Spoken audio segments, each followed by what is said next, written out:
උකටලී වූයේ නොඇලුනේ මහණ බැවින් මිදනු කැමැත්තේ භික්ෂුභාවයෙන් පීඩිත වන්නේ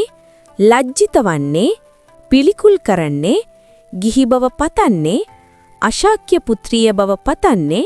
ධර්මය ප්‍රතික්ෂේප කරමි කියාද හංගවාද සංඝයා ප්‍රතික්ෂේප කරමි කියාද හංගවාද ශික්ෂාව ප්‍රතික්ෂේප කරමි කියාද හංගවාද විනය ප්‍රතික්ෂේප කරමි කියාද හංගවාද ප්‍රාතිමෝක්ෂය ප්‍රතික්ෂේප කරමි කියාද හංගවාද උදසීම ප්‍රතික්ෂේප කරමි කියාද හංගවාද උපාධ්‍යායන් වහන්සේ ප්‍රතික්ෂේප කරමි කියාද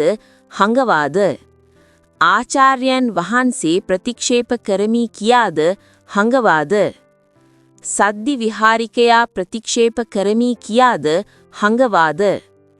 අතවැස්සා ප්‍රතික්ෂේප කරමි කියාද හංගවාද සමානෝපධ්‍යායා ප්‍රතික්ෂේප කරමි කියාද හංගවාද සමානාචාර්යයා ප්‍රතික්ෂේප කරමි කියාද හංගවාද සබ්‍රම්සරුහු ප්‍රතික්ෂේප කරමි කියාද හංගවාද මා ගිහිය කැයිද දරවයි කියාද හංගවාද මා උවසුව කැයිද දරවයි කියාද හංගවාද